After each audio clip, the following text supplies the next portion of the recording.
Un homme qui construisait des terrains de football pour les pauvres tout en faisant exploser des avions en plein ciel. Un criminel qui finançait des hôpitaux tout en assassinant des juges. Un père de famille qui jouait avec ses enfants le matin et ordonnait des exécutions le soir. Pablo Escobar n'était pas simplement un trafiquant de drogue. Il était une contradiction vivante, un paradoxe que le monde moderne n'a toujours pas réussi à comprendre pleinement.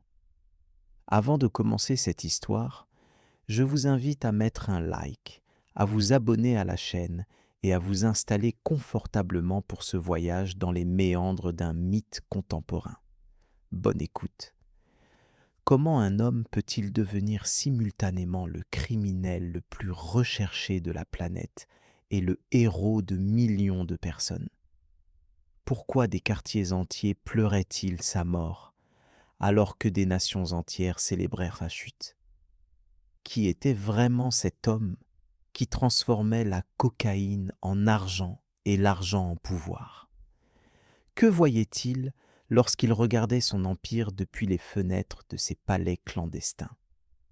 Pourquoi l'histoire d'Escobar continue-t-elle de fasciner, de troubler, de séduire près de 30 ans après sa mort? L'histoire de Pablo Escobar n'est pas seulement celle d'un homme, c'est celle d'une époque, d'un pays, d'un système économique mondial qui a permis qu'un jeune homme issu d'un village pauvre devienne plus riche que des nations entières. C'est l'histoire de la violence comme langage politique, de l'argent comme arme de guerre, de la corruption comme mode de gouvernance. Mais c'est aussi l'histoire d'une transformation mythologique, du processus par lequel un criminel devient une légende, un monstre devient un Robin des Bois, un terroriste devient un héros populaire.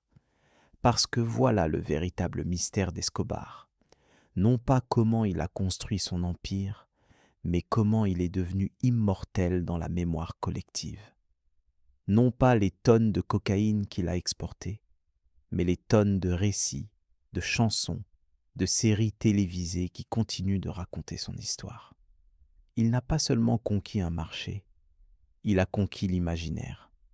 Mais avant de comprendre le mythe, il faut revenir au monde qu'il a produit. Un monde qui existait bien avant Pablo Escobar, un monde de contrastes violents, d'espoirs trahis et de règles non écrites. La Colombie des années 50 et 60 n'était pas un pays en paix. C'était une nation déchirée par la violencia, une guerre civile non déclarée qui fit plus de 200 000 morts entre 1948 et 1958. Conservateurs contre libéraux, campagne contre ville, riches contre pauvres. Le sang coulait dans les rues des villages, dans les champs de café, dans les montagnes brumeuses des Andes. Les familles se déchiraient, les voisins s'entretuaient, les enfants grandissaient en sachant que la violence n'était pas une exception, mais la norme. Dans ce contexte surgit une génération qui n'avait connu que le chaos, une génération pour laquelle les règles traditionnelles n'avaient plus de sens. Pourquoi respecter la loi quand la loi elle-même tue? Pourquoi croire en l'État quand l'État massacre ses propres citoyens? Cette génération apprendrait à survivre par tous les moyens, et certains apprendraient à prospérer. Medellín, la deuxième ville de Colombie, était alors une ville industrielle en pleine expansion. Des usines textiles poussaient comme des champignons. Des ouvriers affluaient des campagnes. Mais cette croissance était chaotique, inégale, brutale. Les quartiers riches se construisaient sur les collines, avec vue sur la vallée. Les quartiers pauvres s'accrochaient aux pentes raides, des labyrinthes de briques rouges et de tôles ondulées où l'eau courante était un luxe et l'électricité une nouveauté. Entre ces deux mondes, un fossé qui semblait infranchissable. La culture paza, celle de la région d'Antioquia dont Medellín est la capitale, valorisaient le travail, l'ambition, la débrouillardise. Les Pesas se considéraient comme les plus entreprenants des Colombiens. Mais cette culture valorisait aussi la fierté masculine, l'honneur familial, la vengeance comme forme de justice. Un homme devait défendre son nom. Un affront devait être lavé. La violence n'était pas seulement acceptée, elle était parfois exigée.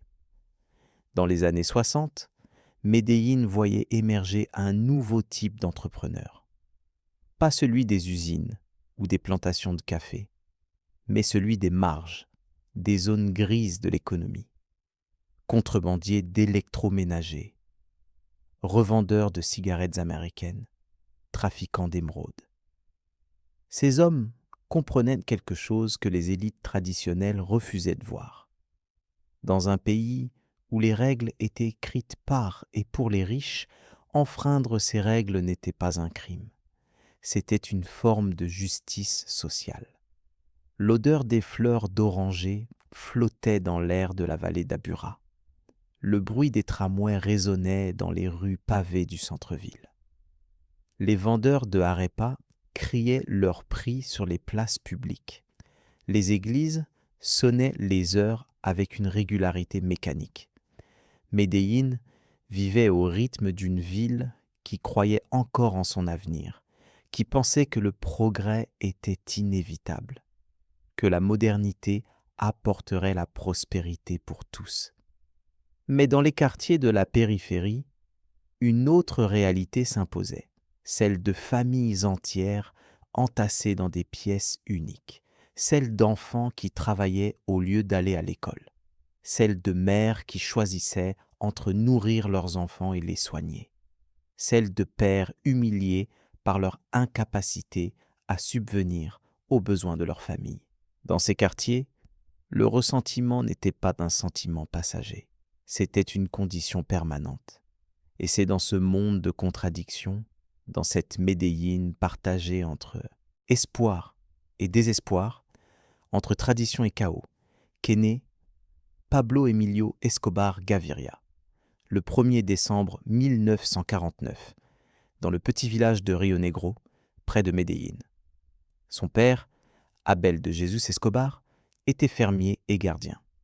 Un homme simple, travailleur, respectueux des autorités. Sa mère, Hermilda Gaviria, était institutrice, une femme éduquée, ambitieuse pour ses enfants, déterminée à leur offrir mieux que ce qu'elle avait eu. Pablo était l'aîné de 7 enfants. Dès son plus jeune âge, il comprit qu'il devrait se battre pour tout ce qu'il voulait. La famille s'installe rapidement à Envigado, une banlieue de Medellín.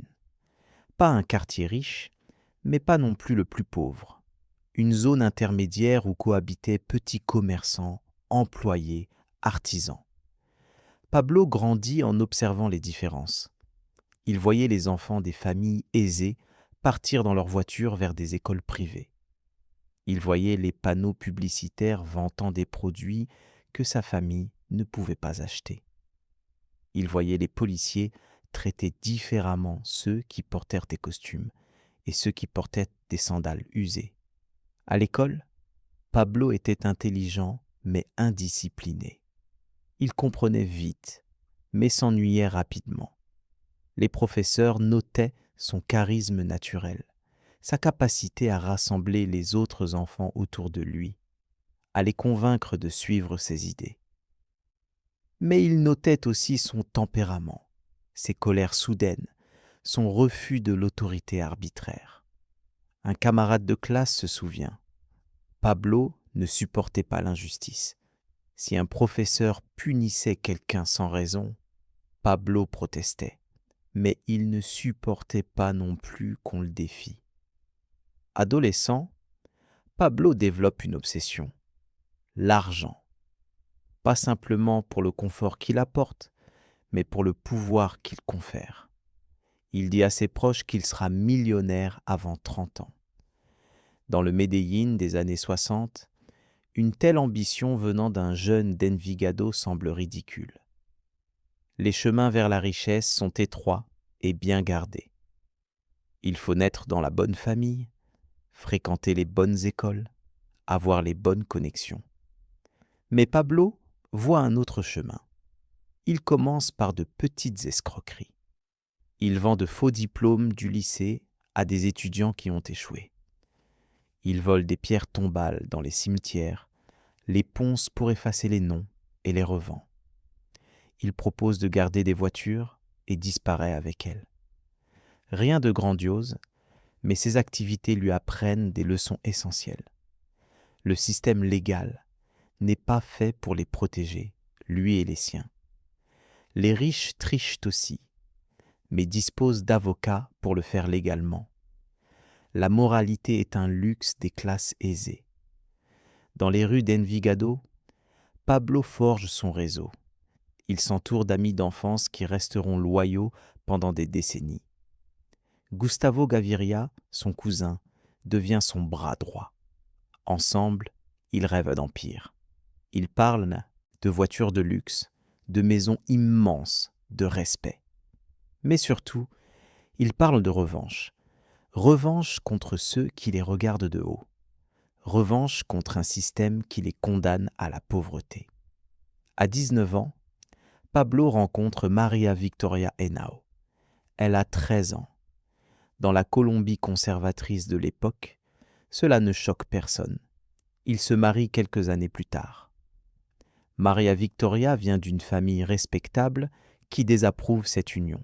Son frère, qui s'oppose au mariage, disparaîtra mystérieusement. Des années plus tard, des rumeurs persistantes suggéreront que Pablo l'a fait tuer. Vrai ou faux, le message est clair. Personne ne se met entre Pablo et ce qu'il désire. Au début des années 70, Pablo Escobar est un petit criminel parmi tant d'autres.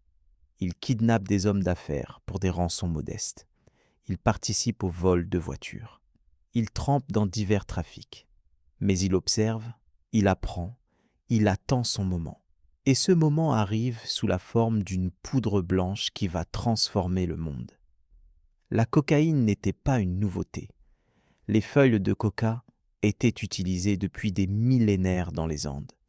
Les laboratoires pharmaceutiques européens et américains extrayaient l'alcaloïde depuis le XIXe siècle. Sigmund Freud l'avait expérimenté. Elle entrait dans la composition du Coca-Cola original.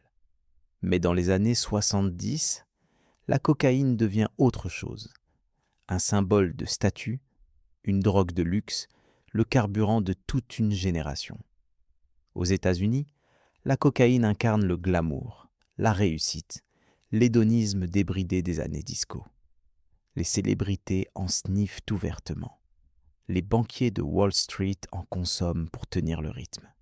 Les musiciens en font l'éloge dans leurs chansons. La demande explose.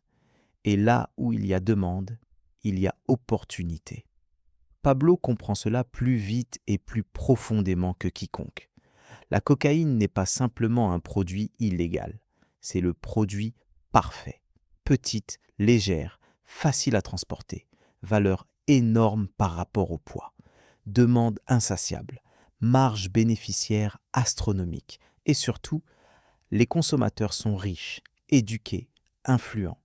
Ce ne sont pas des marginaux dans des ruelles sombres, ce sont des avocats, des médecins, des politiciens qui sniffent discrètement dans les toilettes des clubs privés.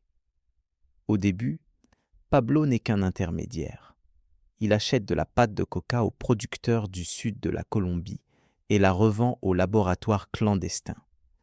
Mais rapidement, il comprend qu'il doit contrôler toute la chaîne, des plantations de coca aux laboratoires de raffinage, des pistes d'atterrissage clandestines au réseau de distribution aux États-Unis.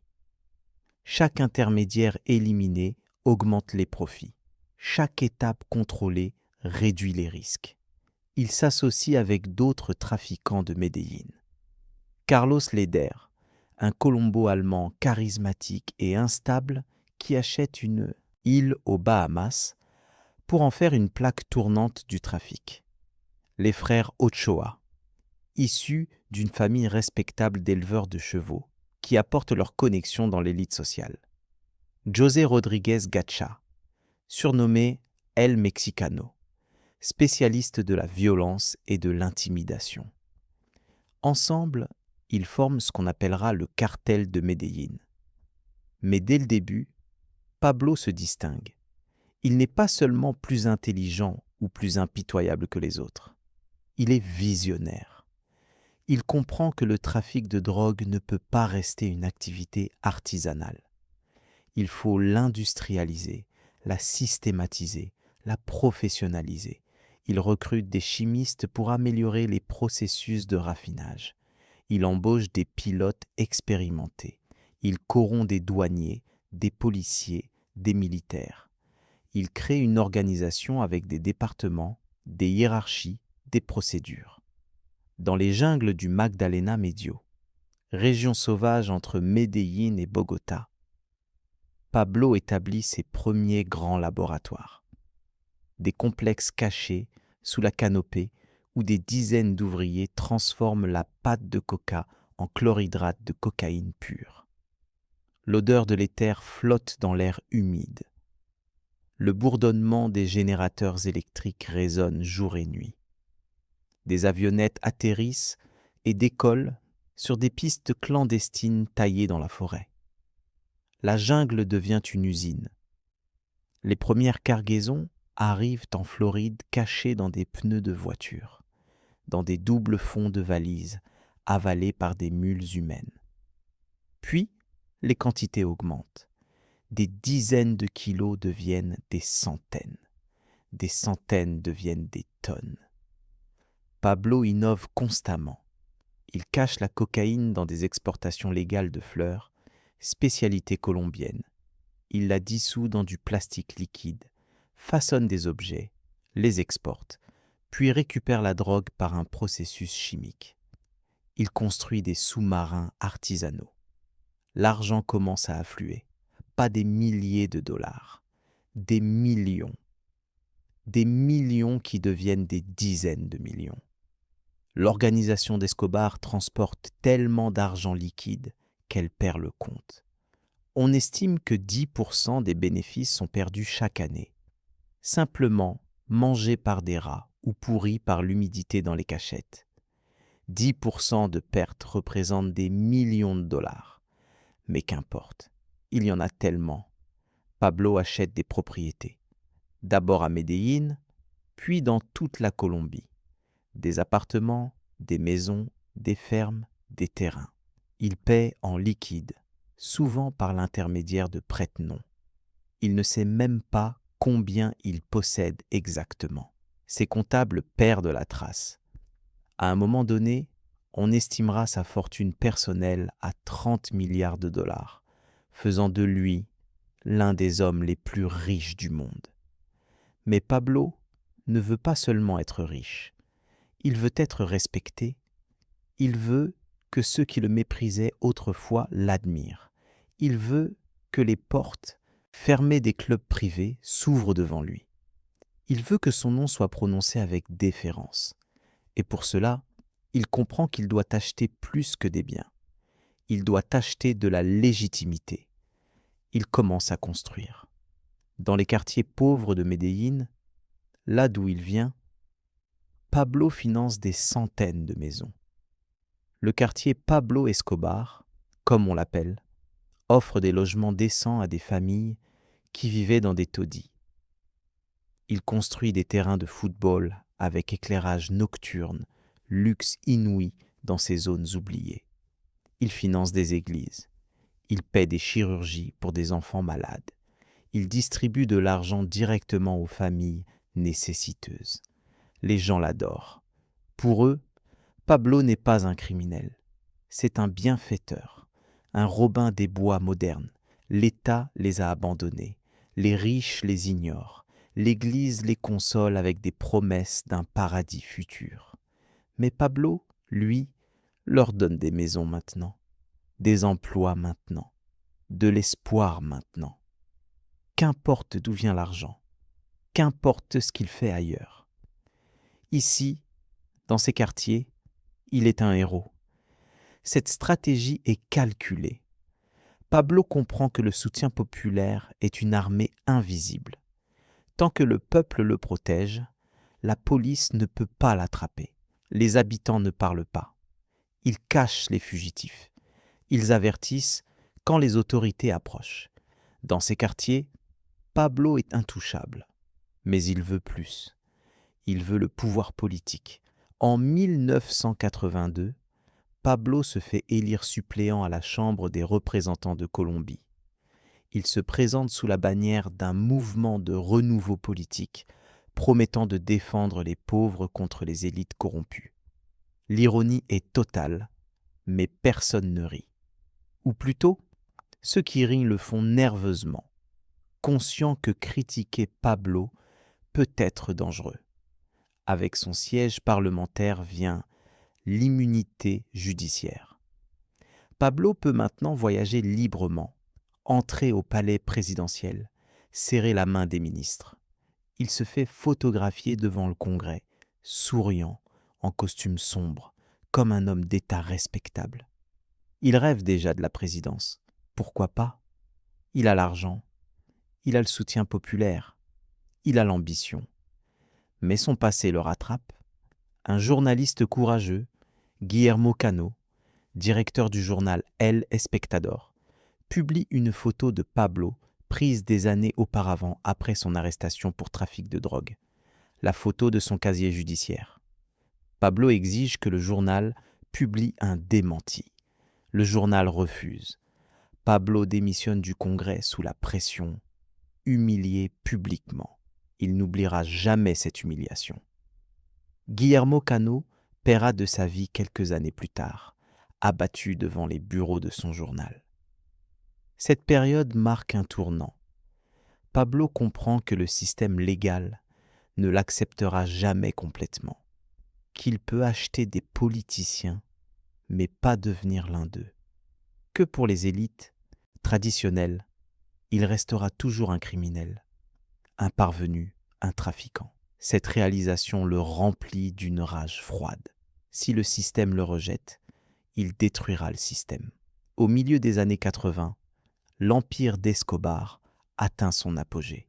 On estime que le cartel de Medellín contrôle 80% de la cocaïne entrant aux États-Unis.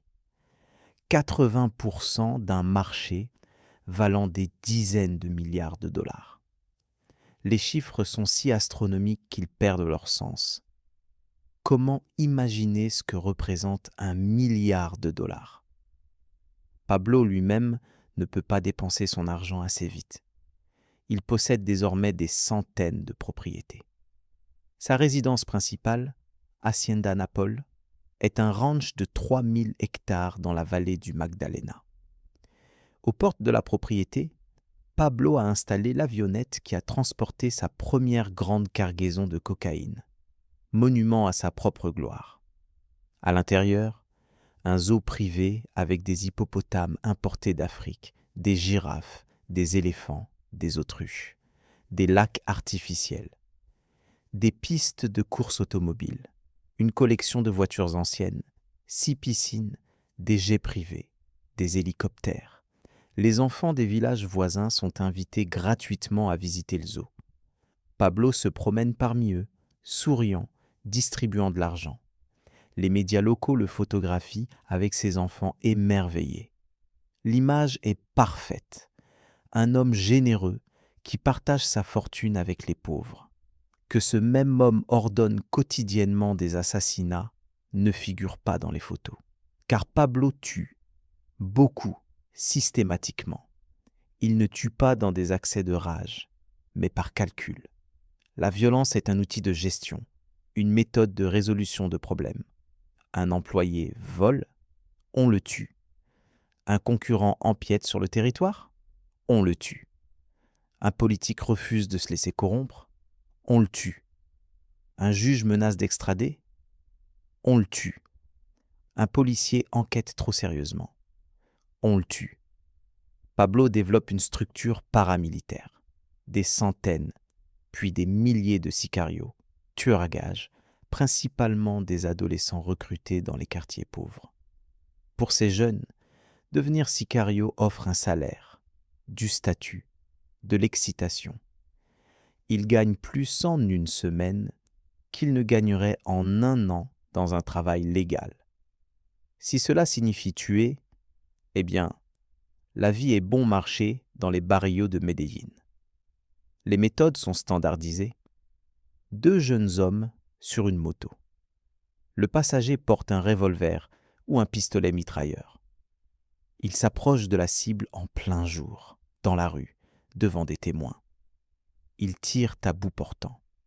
Ils disparaissent dans le trafic. Efficace, rapide, terrorisant. Medellín devient la ville la plus dangereuse du monde.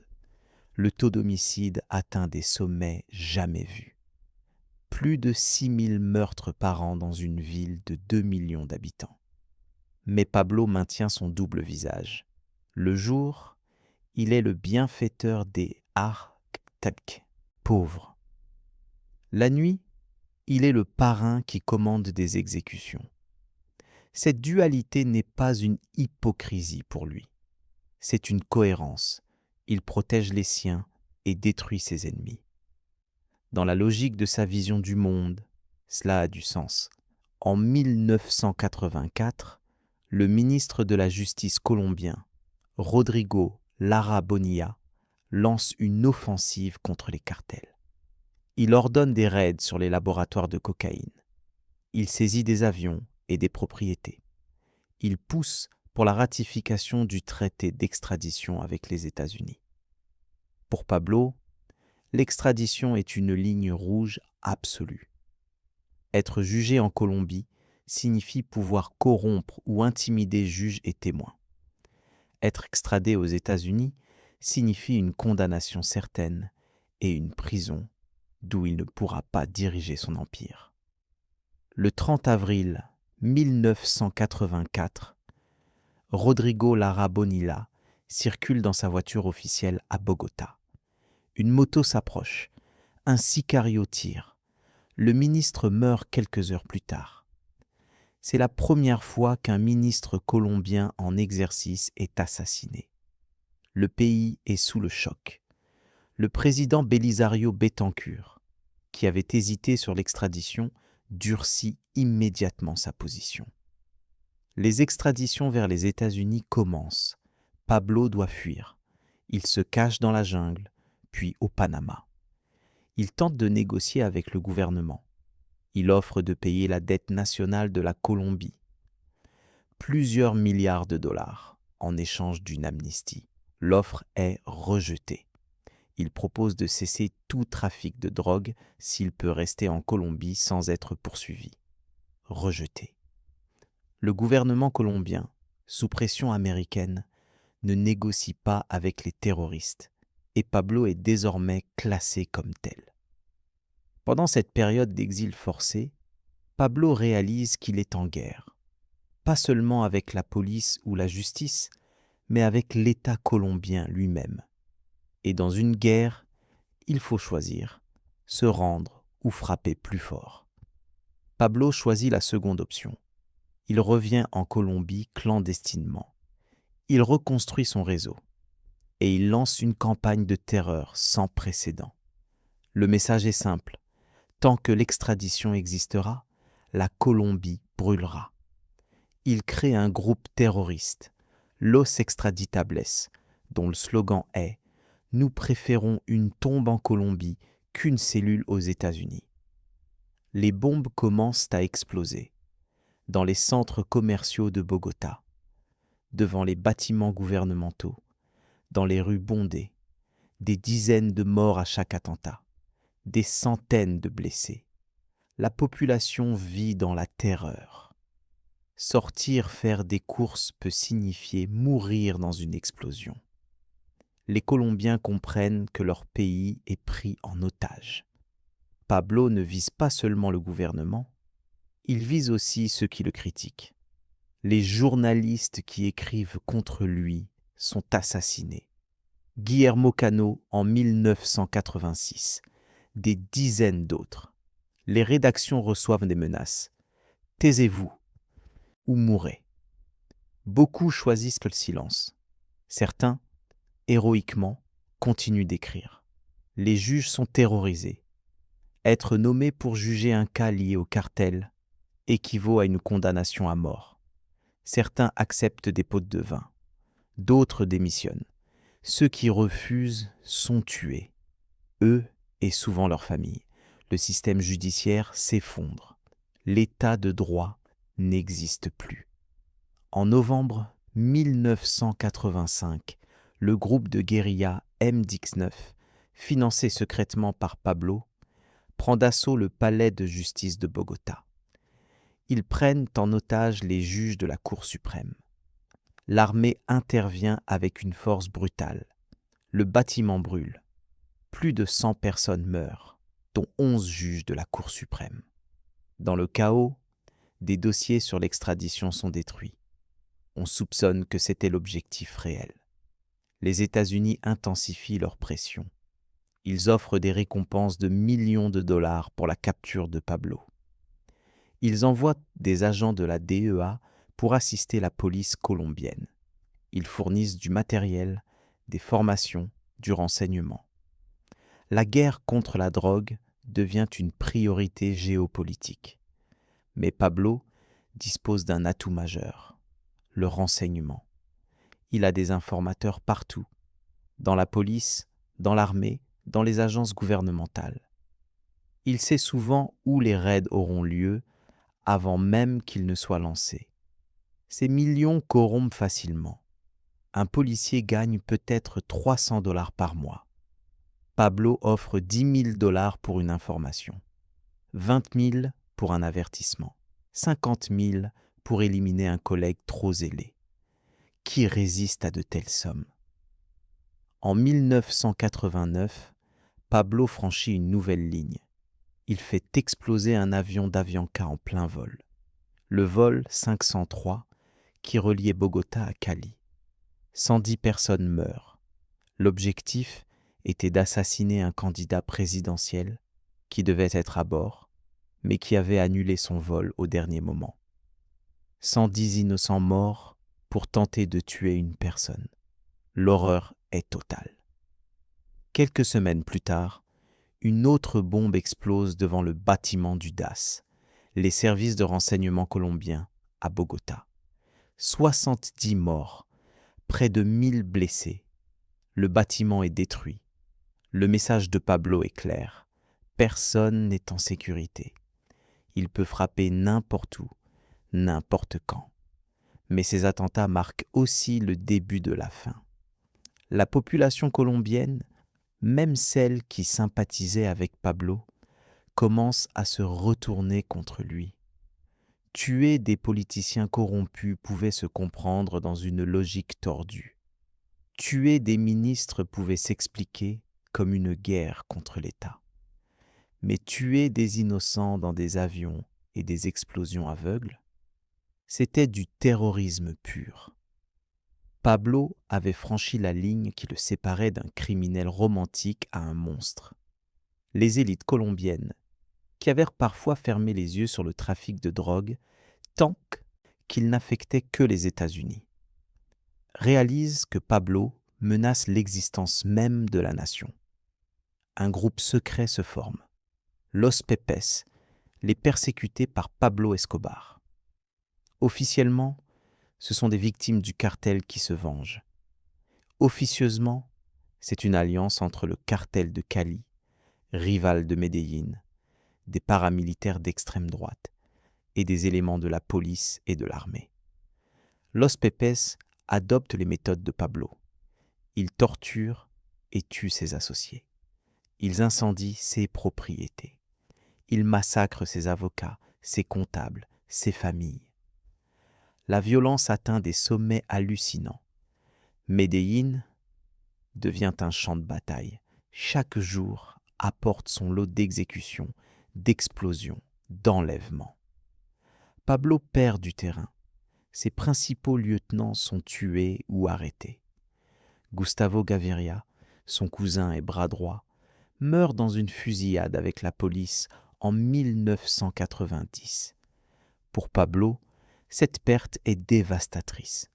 Gustavo n'était pas seulement un associé, C'était son frère, son ami d'enfance, son confident. Sans lui, Pablo se sent isolé. En 1991, un nouveau président, César Gaviria, propose un deal. Si Pablo se rend, il ne sera pas extradé. Il sera jugé en Colombie pour un crime mineur et emprisonné dans une prison qu'il construira lui-même. L'offre semble ridicule. Une prison construite par le criminel ? Mais le gouvernement est désespéré. Les bombes continuent. La pression internationale augmente. Il faut trouver une solution. Pablo accepte. En juin 1991, il se rend aux autorités. Il est emprisonné à la cathédrale, une prison qu'il a effectivement construite sur une colline surplombant Medellín. Mais appeler cela une prison est une plaisanterie.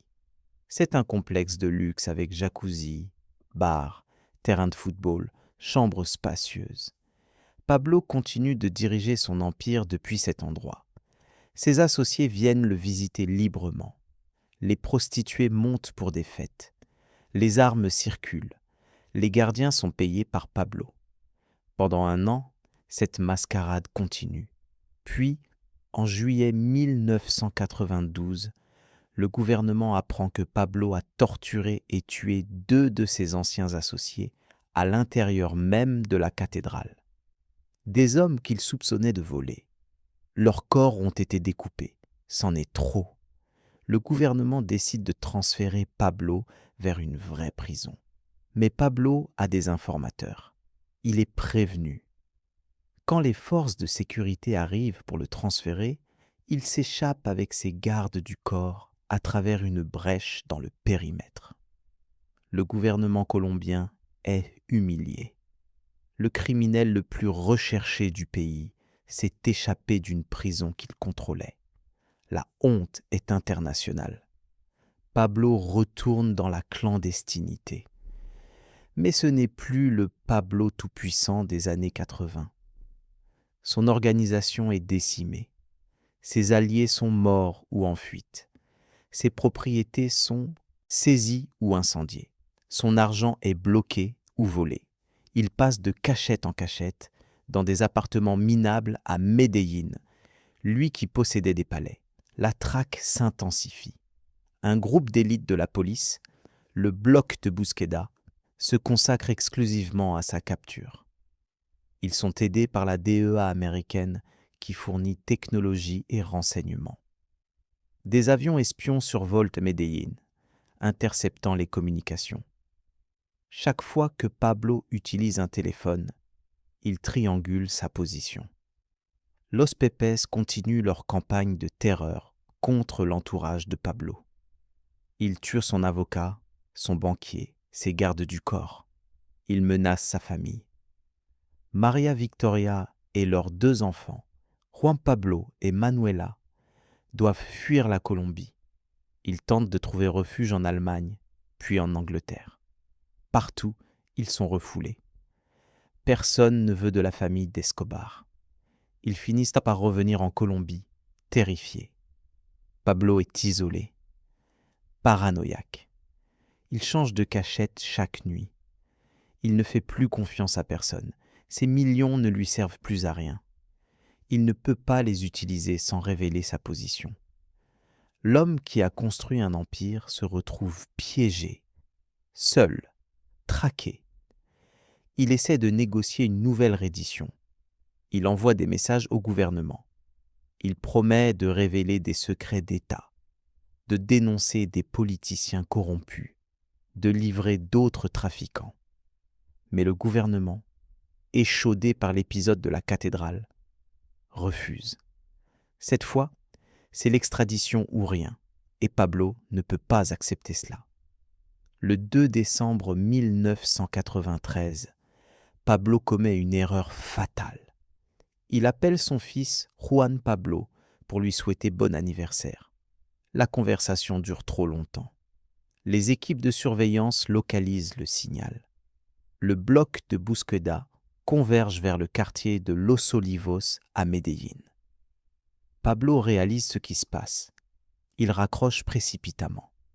Quand les forces spéciales défoncent la porte, Pablo tente de fuir par le toit avec un garde du corps. Il tire sur les policiers. Les policiers ripostent. Dans l'échange de tirs, Pablo est touché. Une balle dans le dos, une autre dans l'oreille. Il s'effondre sur les tuiles rouges. À 44 ans, Pablo Emilio Escobar Gaviria, l'homme le plus recherché du monde, est mort. La photo de son cadavre fait le tour du monde. Pablo, gras, barbu, étendu sur le toit, ensanglanté. Des policiers posent à côté, victorieux. Dans Medellín, certains quartiers célèbrent, d'autres pleurent. Aux États-Unis, on parle de victoire dans la guerre contre la drogue. En Colombie, on se demande si le prix était acceptable. Car Pablo a laissé des cicatrices profondes, des milliers de morts, des familles brisées, des institutions corrompues, une culture de violence normalisée. Mais aussi une question troublante. Qui était vraiment Pablo Escobar? Pour certains, il reste un monstre, un narcotrafiquant qui a terrorisé un pays entier, tué des innocents, corrompu des institutions, détruit des vies. Un homme dont l'ego démesuré et la violence pathologique ont causé des souffrances innombrables. Un criminel qui méritait sa fin. Pour d'autres, notamment dans les quartiers pauvres qu'il a aidés, il reste un héros. Un homme qui a défié les élites, redistribué la richesse, donné de l'espoir aux sans-espoir. Un Robin des Bois, moderne dans un pays où les riches volent légalement et les pauvres meurent de faim. Un symbole de résistance contre un système injuste. La vérité, comme toujours, est plus complexe. Pablo était les deux. Il était capable de tendresse envers sa famille et de cruauté sans limite envers ses ennemis. Il construisait des maisons pour les pauvres et faisait exploser des avions. Il prêchait la loyauté et tuait ses associés au moindre soupçon. Cette contradiction n'était pas une hypocrisie, c'était sa nature. Après sa mort, le trafic de cocaïne n'a pas cessé. Le cartel de Cali a pris le relais, puis d'autres organisations. La demande américaine et européenne est restée constante. Les routes ont changé, les méthodes ont évolué, mais le business continue. Tuer Pablo n'a pas tué le problème. Il a simplement reconfiguré le marché. Mais Pablo, lui, est devenu autre chose qu'un criminel mort. Il est devenu un mythe. Des chansons sont écrites sur lui. Des séries télévisées racontent son histoire. Des touristes visitent les ruines de ses propriétés. Son visage apparaît sur des t-shirts. Des rappeurs le mentionnent dans leurs lyrics. Des entrepreneurs prennent son nom comme modèle d'ambition sans limite. Cette mythification révèle quelque chose de profond sur notre époque. Dans un monde où la mobilité sociale semble bloquée, où les riches deviennent plus riches et les pauvres plus pauvres, où les institutions semblent corrompues et inefficaces, Pablo représente une fantaisie, celle d'un homme ordinaire qui défie le système et gagne. Temporairement, certes, mais spectaculairement, peu importe qu'il ait tué, peu importe qu'il ait terrorisé, le mythe efface ces détails ou les transforme en preuve de sa force. Dans le récit mythologique, Pablo devient l'homme qui a osé, qui a refusé de rester à sa place, qui a dit non aux puissants. Et pour cela, il est admiré. Cette admiration est troublante mais révélatrice. Elle montre que pour beaucoup, le système légal n'a pas de légitimité morale, que les lois sont vues comme des outils des élites pour maintenir leur domination, que la violence n'est pas plus choquante quand elle vient d'un criminel que quand elle vient d'un État qui laisse des millions dans la pauvreté. Les intellectuels débattent de l'héritage d'Escobar. Certains voient en lui le produit inévitable d'un capitalisme sauvage et d'un État faible. D'autres y voient la preuve que certains individus sont simplement mauvais, indépendamment du contexte. D'autres encore analysent comment la prohibition crée des marchés noirs qui enrichissent des criminels. En Colombie, la relation avec la mémoire d'Escobar est ambivalente. Le gouvernement a détruit la plupart de ses propriétés, essayant d'effacer les traces physiques. Mais les traces psychologiques restent. Une génération entière a grandi dans la violence qui l'a déchaîné. Ces traumatismes ne disparaissent pas avec le temps. Pourtant, dans les quartiers qu'il a aidés, des sanctuaires improvisés subsistent. Des photos de Pablo ornent des murs. Des gens âgés se souviennent. Il nous a donné des maisons quand personne ne se souciait de nous. Cette gratitude coexiste avec la reconnaissance de ses crimes. Les humains sont capables de tenir simultanément des vérités contradictoires. La famille d'Escobar a également tenté de redéfinir son héritage. Son fils, Juan Pablo, a changé de nom pour Sébastien Maroquin. Il a écrit des livres, donné des conférences, présenté des excuses aux victimes. Il essaie de montrer que Pablo était aussi un père aimant, un mari dévoué, un homme complexe, mais il reconnaît aussi les horreurs. C'est un équilibre difficile. Les victimes, elles, n'ont pas la possibilité de mythifier. Pour les familles des juges assassinés, des passagers de l'avion, des civils tués dans les explosions, Pablo n'est qu'un assassin. Leur douleur ne s'atténue pas avec les années. Les séries télévisées qui glamourisent Escobar sont pour elles une insulte, une réouverture permanente de blessures. Cette tension entre mythe et mémoire, entre fascination et horreur, définit l'héritage de Pablo Escobar. Il représente quelque chose que nos sociétés ne savent pas comment traiter. Le criminel charismatique, le monstre généreux, le terroriste admiré. Les hippopotames qu'il a importés à Hacienda Naples se sont reproduits.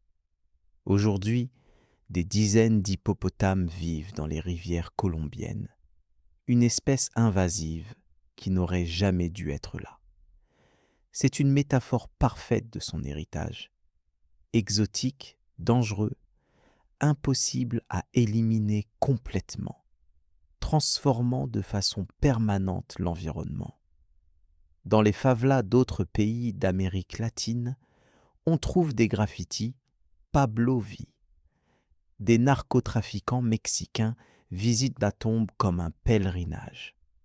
Des jeunes dans les quartiers pauvres du monde entier voient en lui un modèle de réussite. Cette influence traverse les frontières et les générations. Les autorités ont tenté d'utiliser son histoire comme avertissement. Regardez où mène le crime. Mais le message reçu est souvent différent. Regardez ce qu'un homme peut accomplir. Parce que pour beaucoup, l'alternative au crime n'est pas une vie honnête et prospère. C'est une vie honnête et misérable.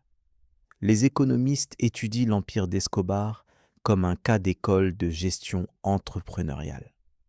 Sa capacité à identifier des marchés, à gérer la logistique, à corrompre stratégiquement, à utiliser la violence de façon calculée. Si l'on retire la dimension morale, c'était un génie des affaires. Cette analyse clinique dérange, mais elle est factuellement correcte. Les psychologues tentent de comprendre sa personnalité. Était-il un sociopathe incapable d'empathie? Ou un homme profondément marqué par la pauvreté de son enfance, surcompensant par une accumulation compulsive de pouvoir? Les deux théories ont leurs défenseurs. Probablement, comme pour la plupart des humains, la réalité était un mélange. Ce qui est certain, c'est que Pablo croyait en sa propre mythologie. Il se voyait vraiment comme un bienfaiteur. Il pensait sincèrement que ses actions étaient justifiées. Quand on lui demandait comment il pouvait tuer des innocents, il répondait que l'État aussi tuait des innocents par sa négligence. Dans sa logique tordue, il y avait une cohérence. Cette capacité à se justifier est peut-être son trait le plus humain et le plus effrayant, parce qu'elle montre que les monstres ne sont pas des créatures étrangères. Ils sont des humains qui ont construit des narratifs qui légitiment leurs actions. Et si Pablo pouvait se convaincre qu'il était un héros, n'importe qui le peut. Le Médellín d'aujourd'hui a changé. La ville a investi dans les transports publics, dans l'éducation, dans la transformation des quartiers pauvres. Le taux d'homicide a chuté dramatiquement. Des téléphériques transportent maintenant les habitants des collines vers le centre-ville. Des bibliothèques modernes ont été construites dans les anciens bastions du cartel. C'est une histoire de rédemption urbaine. Mais la mémoire reste. Des guides touristiques proposent des tours Pablo Escobar. Des touristes visitent sa tombe, les ruines de ses propriétés, les lieux des fusillades. Pour certains habitants, c'est une commodification obscène de la tragédie. Pour d'autres, c'est simplement de l'économie. Le mythe Escobar génère des revenus. Dans les musées, des expositions tentent de raconter l'histoire de façon équilibrée. Montrer la violence, mais aussi le contexte. Expliquer sans excuser. Commémorer les victimes sans oublier les causes structurelles. C'est un exercice délicat. Trop de condamnation semble moralisateur. Trop de compréhension semble complice. Les artistes aussi explorent l'héritage. Des peintres, des cinéastes, des romanciers. Certains le diabolisent, d'autres l'humanisent. Les meilleures œuvres font les deux, montrant la complexité sans tomber dans le relativisme moral. Parce que reconnaître que Pablo était humain ne signifie pas excuser ce qu'il a fait. La guerre contre la drogue que Pablo a combattue continue. Des décennies après sa mort, le débat fait rage. Faut-il légaliser ? Faut-il durcir les peines ? Faut-il traiter la consommation comme un problème de santé publique plutôt que criminel ? Les réponses varient, mais tous s'accordent sur un point. La stratégie actuelle n'a pas fonctionné parce que voilà la véritable leçon de Pablo Escobar. Tant qu'il y aura une demande massive de drogue dans les pays riches et une pauvreté écrasante dans les pays producteurs, il y aura des Pablos. Les noms changeront, les organisations évolueront, mais la structure reste. Le capitalisme illégal suit les mêmes lois que le capitalisme légal. Offre et demande, gestion des risques, maximisation des profits. Pablo a compris cela mieux que quiconque. Il n'a pas inventé le trafic de drogue. Il l'a industrialisé. Il n'a pas créé la corruption. Il l'a systématisé. Il n'a pas introduit la violence dans la politique colombienne. Il l'a amplifiée jusqu'à l'absurde. En ce sens, il n'était pas une aberration. Il était l'expression logique d'un système. Cette réalisation est inconfortable. Il est plus facile de voir Pablo comme un monstre unique, une anomalie historique, mais il était le produit de forces plus larges, l'inégalité, la prohibition, la mondialisation, la faiblesse institutionnelle. Éliminer Pablo n'a pas éliminé ses forces. D'autres ont pris sa place. Aujourd'hui, le trafic de cocaïne est plus sophistiqué, plus décentralisé, moins visible. Les grands cartels ont été remplacés par des réseaux plus flexibles. Les routes passent par l'Afrique, l'Europe, l'Asie. Les profits sont blanchis dans des paradis fiscaux légaux. La violence continue, mais hors des caméras. Dans ce contexte, Pablo semble presque archaïque. Son ostentation, ses bombes spectaculaires, ses déclarations publiques. Les trafiquants modernes préfèrent l'ombre. Ils portent des costumes, dirigent des entreprises légitimes, ne font jamais la une des journaux. Ils ont appris de ses erreurs. Ne jamais devenir trop visible, ne jamais défier directement l'État. Mais Pablo leur a ouvert la voie. Il a montré qu'un empire criminel pouvaient rivaliser avec des États, que la violence stratégique pouvait paralyser des gouvernements, que l'argent pouvait acheter presque tout. Ces leçons n'ont pas été oubliées, et donc le mythe persiste, dans les narco-corridos mexicains qui chantent ses louanges, dans les séries télévisées qui dramatisent sa vie, dans les conversations des jeunes qui rêvent de richesses rapides, dans l'imaginaire collectif qui cherche des héros anticonformistes. Pablo Escobar, le criminel mort, vit plus intensément que Pablo Escobar, l'homme vivant, ne l'a jamais fait. Parce que les mythes ne meurent pas. Ils évoluent, se transforment, s'adaptent. Le Pablo d'aujourd'hui n'est plus l'homme qui tremblait dans des cachettes minables à Medellín. C'est le symbole d'une rébellion contre l'ordre établi, d'une ascension impossible, d'une vie vécue selon ses propres règles. Que ces règles aient coûté des milliers de vies semble secondaire dans le récit mythologique. Cette capacité du mythe à effacer l'horreur est peut-être la chose la plus troublante. Elle montre comment les histoires que nous racontons peuvent transformer la réalité. Comment la répétition crée la vérité. Comment le temps adoucit même les crimes les plus atroces. Dans 50 ans, que restera-t-il de Pablo ? Probablement seulement le mythe. Les historiens luttent contre cette tendance.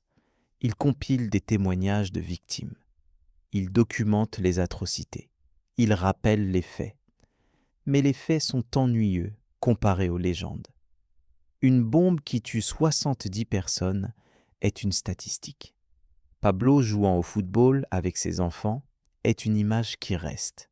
C'est pourquoi comprendre Pablo Escobar nécessite de résister au mythe sans ignorer son pouvoir, de reconnaître que oui, il a aidé des pauvres, mais que cela ne compense pas ses crimes, que oui, le système était injuste, mais que cela ne justifie pas le terrorisme, que oui, il était charismatique, mais que le charisme ne remplace pas la moralité. Cette nuance est difficile à maintenir. Nous préférons les histoires simples, les héros et les méchants, les bons et les mauvais. Mais Pablo refuse ces catégories simples. Il les transcende ou les détruit selon la perspective. Et c'est précisément cette ambiguïté qui fait de lui un sujet fascinant. Peut-être que la véritable question n'est pas qui était Pablo Escobar, mais pourquoi avons-nous besoin de personnages comme Pablo Escobar ? Qu'est-ce que notre fascination pour lui révèle sur nous, sur nos sociétés, sur nos valeurs ? Peut-être que Pablo nous fascine parce qu'il a osé faire ce que beaucoup fantasment, défier les puissants, vivre sans limite, accumuler une richesse obscène. Dans un monde où nous sommes constamment contraints par des règles, des hiérarchies, des attentes, Pablo représente une liberté totale. Une liberté terrible et destructrice, certes, mais une liberté néanmoins. Ou peut-être que notre fascination est plus sombre. Peut-être que nous sommes attirés par la violence, par la transgression, par le spectacle de la destruction. Peut-être que les bombes et les fusillades titillent quelque chose de primitif en nous. Cette possibilité est dérangeante, mais ignorer cette attraction ne la fait pas disparaître. Les philosophes ont longtemps médité sur le mal banal, l'idée que les atrocités sont commises par des gens ordinaires. Mais Pablo représente quelque chose de différent, le mal extraordinaire. Des crimes commis non par obéissance bureaucratique, mais par ambition personnelle, non par idéologie, mais par avidité et orgueil. C'est un mal plus ancien, plus compréhensible, et peut-être pour cette raison plus effrayant. Car si Pablo était un monstre incompréhensible, nous pourrions nous rassurer en nous disant que nous sommes différents. Mais Pablo était compréhensible. Ses motivations, sa logique, ses justifications. tout cela a du sens dans son contexte. Et si cela a du sens, alors, dans des circonstances similaires, n'importe qui pourrait suivre un chemin similaire. Cette possibilité trouble. L'éthicien se demande à quel point les circonstances excusent-elles les actions. Pablo a grandi dans la pauvreté, dans une société violente et inégale. Sans ces circonstances, serait-il devenu ce qu'il est devenu? Probablement pas. Mais des millions d'autres ont grandi dans les mêmes circonstances et n'ont pas tué. Alors, où tracer la ligne entre victime et bourreau? Ces questions n'ont pas de réponse simple, mais les poser est important, parce que refuser de voir la complexité, c'est se condamner à répéter les mêmes erreurs. Si Pablo était simplement mauvais, alors la solution est simple, tuer tous les méchants. Mais si Pablo était le produit de systèmes défaillants, alors la solution est de réparer ces systèmes. La Colombie a essayé les deux approches. Elle a tué Pablo et démantelé son organisation, mais elle a aussi, lentement et imparfaitement, tenté de réduire l'inégalité, de renforcer les institutions, de créer des opportunités. Les deux étaient nécessaires. Aucune seule n'aurait suffi. Aujourd'hui, des jeunes Colombiens qui n'ont jamais vécu sous le règne d'Escobar découvrent son histoire. Pour eux, c'est presque de la fiction. Les récits de bombes dans les rues semblent surréalistes. Que leur pays ait été paralysé par un criminel semble incroyable. C'est le signe d'un progrès. Mais c'est aussi un danger. Oublier l'histoire, c'est risquer de la répéter. Les éducateurs tentent de préserver cette mémoire de façon responsable, d'enseigner les faits sans glorifier, de montrer les conséquences sans moraliser excessivement, de permettre aux étudiants de former leur propre jugement basé sur des informations complètes. C'est un défi pédagogique énorme, car la tentation de simplifier est grande, de dire simplement « Pablo était mauvais ». La drogue est mauvaise, ne faites pas de crime. Mais les adolescents ne sont pas stupides. Ils voient les contradictions. Ils voient que certains crimes sont punis et d'autres récompensés, que certaines violences sont condamnées et d'autres légitimées. Une morale simple ne résiste pas à ces contradictions. Alors peut-être que la leçon de Pablo Escobar n'est pas morale, mais pragmatique. Non pas « ne sois pas comme Pablo », mais regarde où Pablo a fini. Parce que malgré tous ses milliards, tous ses palais, tout son pouvoir, il est mort traqué, seul, désespéré. Ses enfants ont grandi sans père. Sa femme a vécu dans la peur permanente. Ses associés l'ont trahi. Son empire s'est effondré. Quel que soit le glamour initial, la fin était misérable. Cette leçon pragmatique est peut-être plus efficace que la condamnation morale, parce qu'elle ne demande pas aux jeunes de croire en des principes abstraits. Elle leur montre simplement les conséquences concrètes. Et ces conséquences sont indéniables. Mais même cette leçon a ses limites, parce que pour chaque Pablo qui meurt sur un toit, combien d'autres vivent dans le luxe et meurent de vieillesse? Le crime ne paie pas toujours, mais parfois oui. Et tant que cette possibilité existera, elle attirera ceux qui n'ont rien à perdre. Le véritable héritage de Pablo Escobar n'est donc pas dans les tonnes de cocaïne qu'il a trafiquées ou dans les personnes qu'il a tuées. C'est dans la question qu'il pose à chaque société. Que faire quand les règles du jeu semblent truquées? Quand le système légal produit une inégalité écrasante et que le système illégal offre une voie vers la richesse, certaines sociétés répondent par la répression. Plus de police, plus de prisons, plus de militarisation. D'autres répondent par la réforme. Réduction de l'inégalité, investissement dans l'éducation, création d'opportunités légitimes. Les deux approches ont leurs défenseurs et leurs critiques.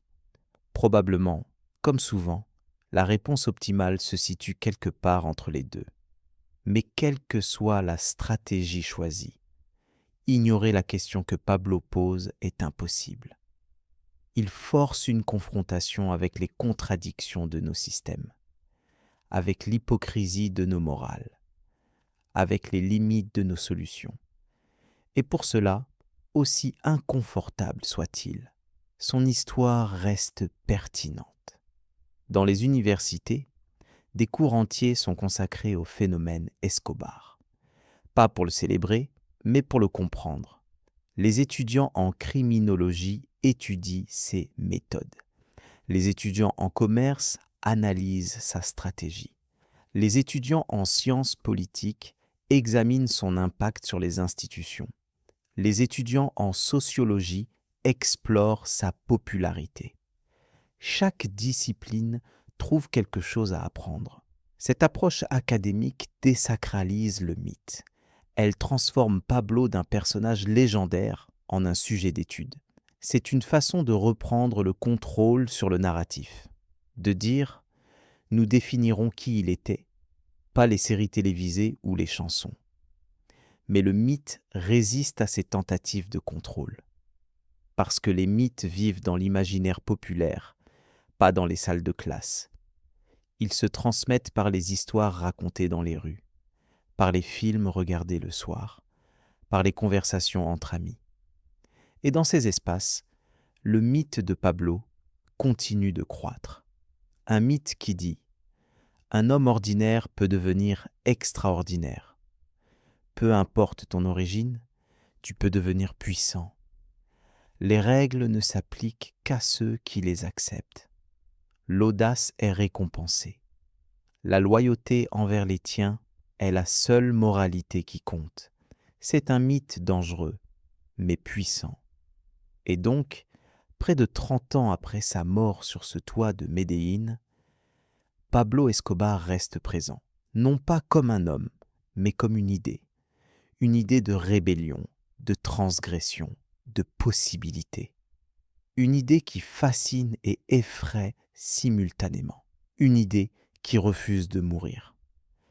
Peut-être que dans 100 ans, quand tous ceux qui l'ont connu seront morts, le mythe sera tout ce qui restera.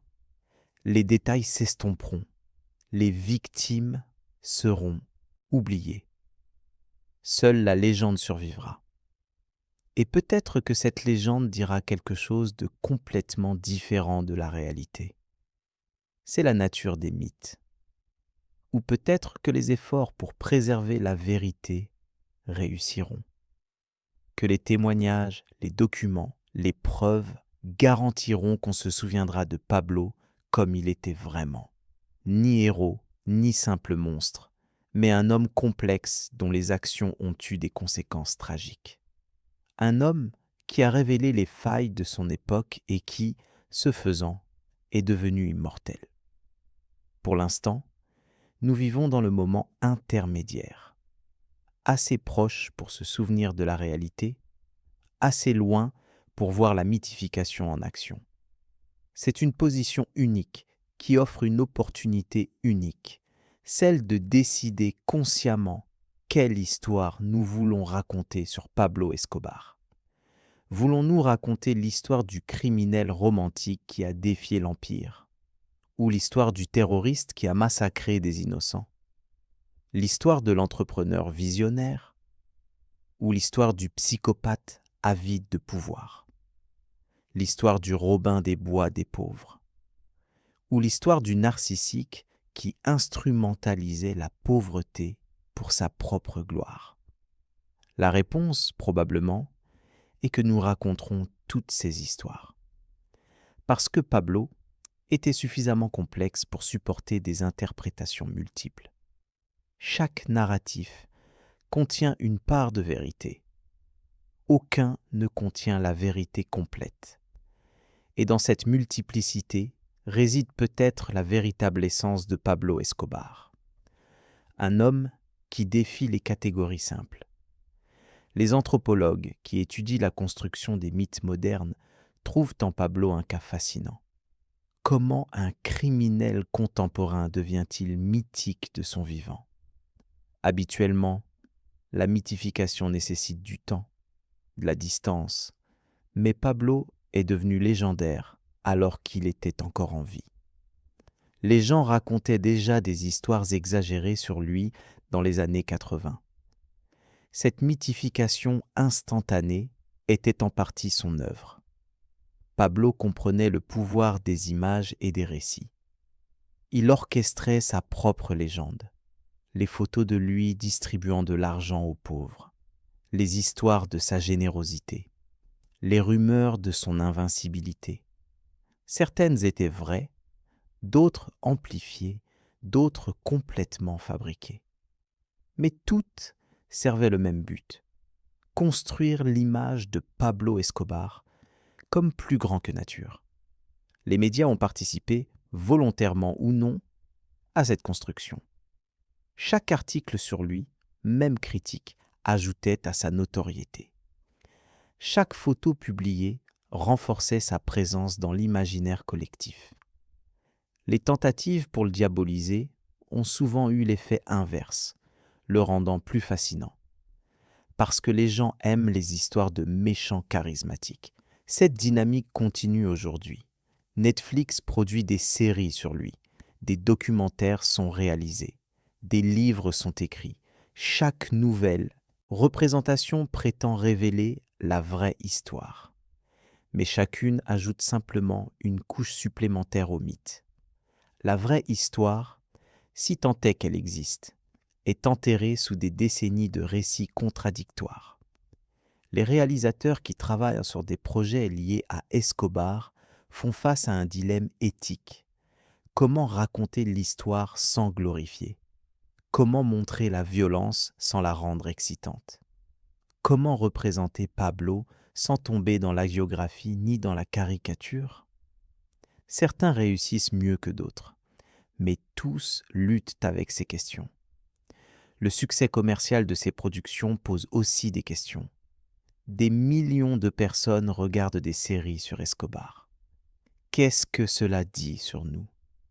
Sommes-nous fascinés par le mal, par la transgression, par la possibilité d'une vie sans limite, ou simplement par une bonne histoire bien racontée? Probablement un mélange de tout cela. L'humain est complexe. Nous pouvons simultanément condamner moralement quelqu'un et être captivés par son histoire. Cette dissonance cognitive n'est pas nécessairement une hypocrisie. C'est une reconnaissance que la moralité et la fascination opèrent sur des plans différents. Les psychologues qui étudient l'attraction pour les personnages criminels parlent de l'effet Lucifer. Nous sommes attirés par ceux qui franchissent les limites que nous n'oserions jamais franchir. Ils font ce que nous n'osons que fantasmer. En les observant à distance sécuritaire, nous pouvons explorer vicarieusement la transgression sans en subir les conséquences. Pablo Escobar incarne parfaitement cette dynamique. Il a vécu une vie que la plupart trouvent simultanément attractive et répulsive. Richesse illimitée, mais danger constant. Pouvoir absolu, mais paranoïa permanente. Liberté totale, mais impossibilité de jamais se sentir en sécurité.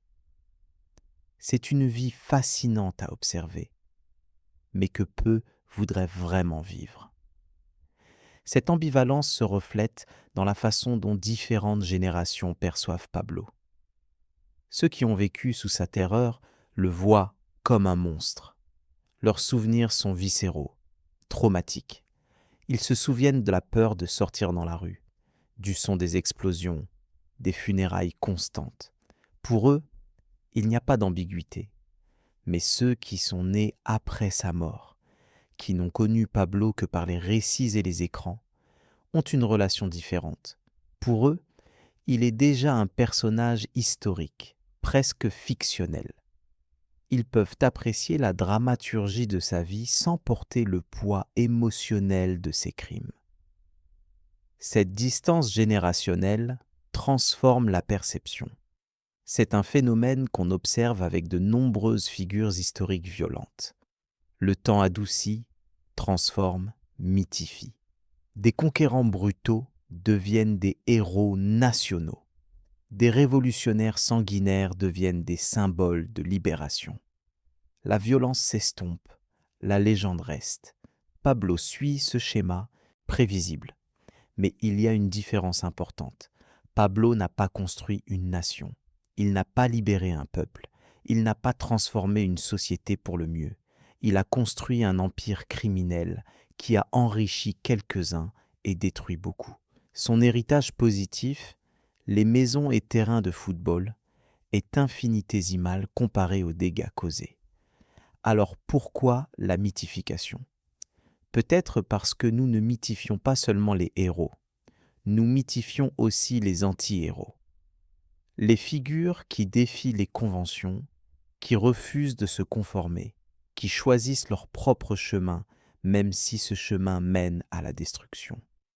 Il y a quelque chose de tragique et d'épique dans cette trajectoire. Une dimension shakespearienne.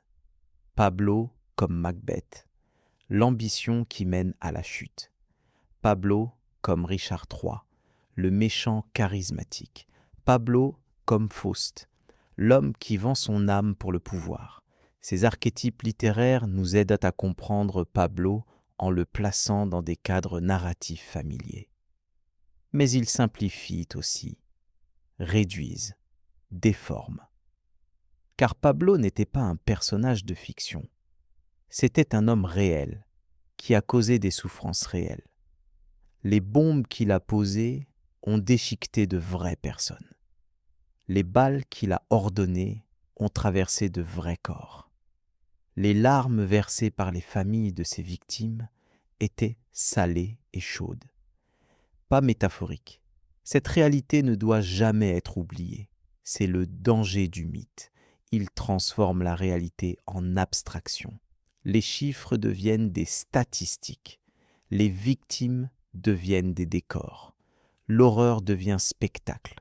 Et dans ce processus, l'humanité des victimes est effacée au profit de la légende du bourreau. Résister à cette tendance nécessite un effort conscient.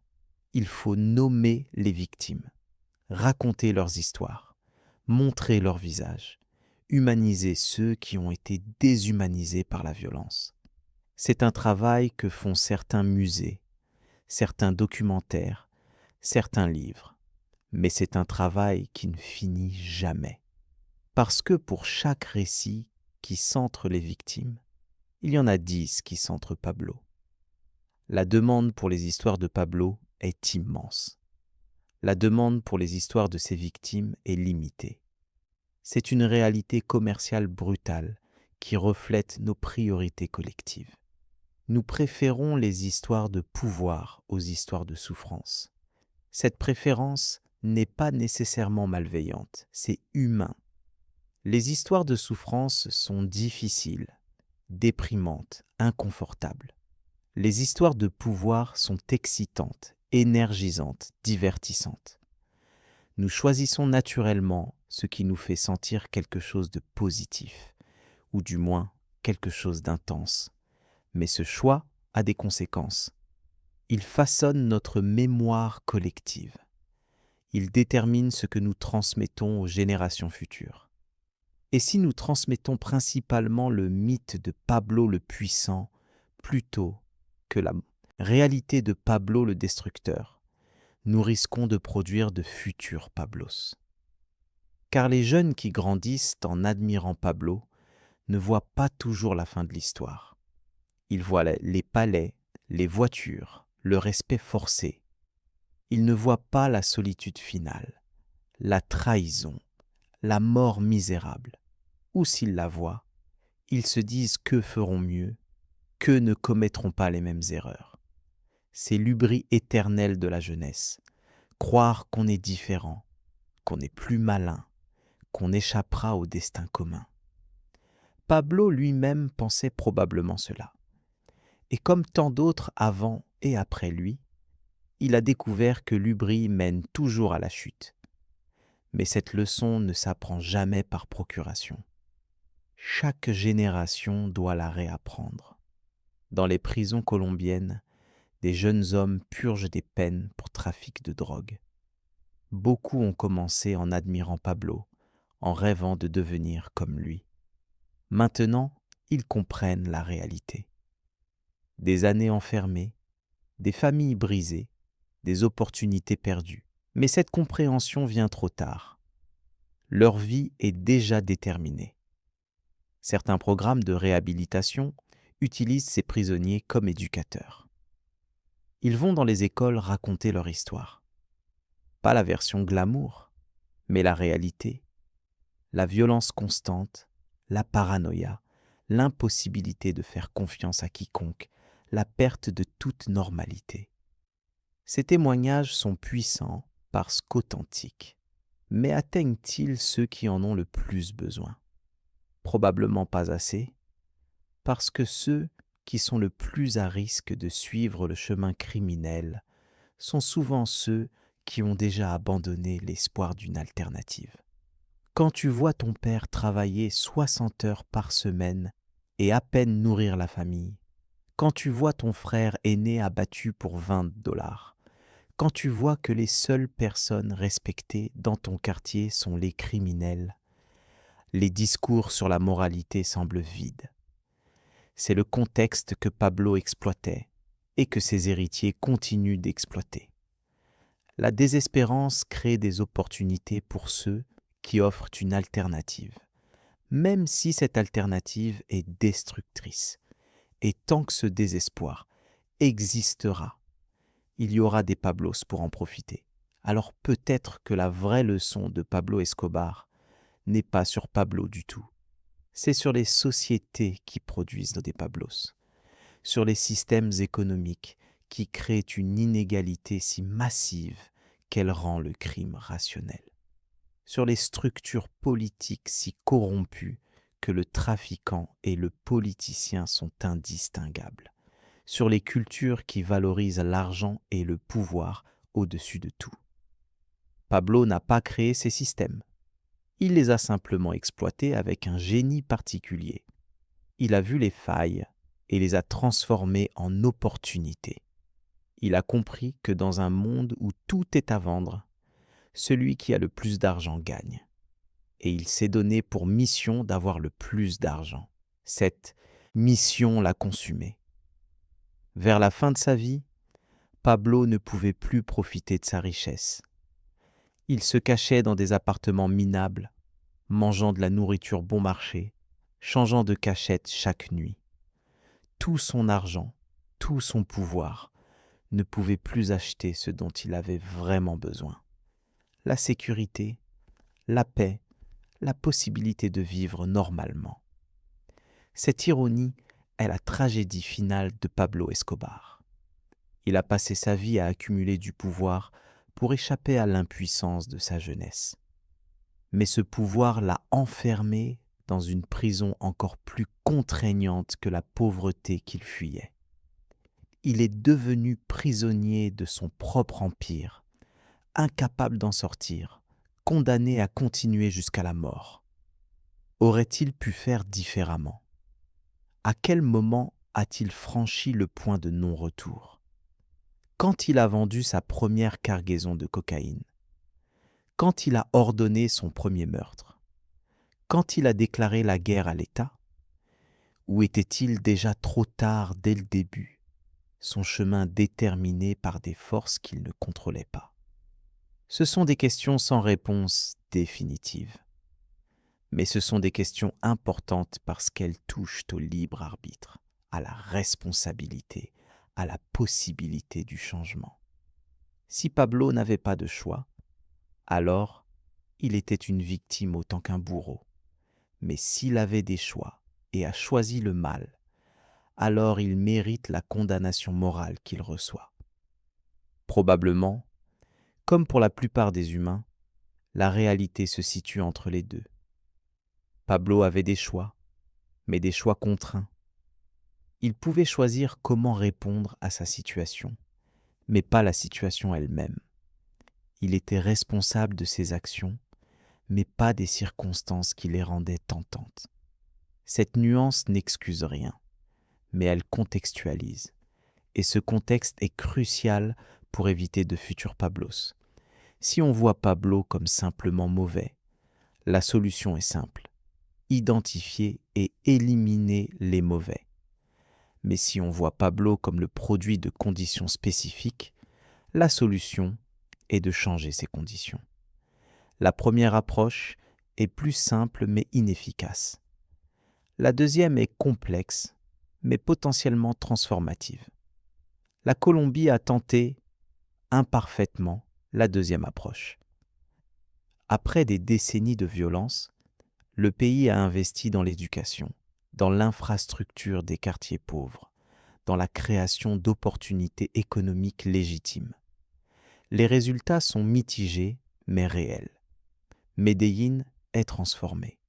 Le taux d'homicide a chuté de 80% depuis les années 90.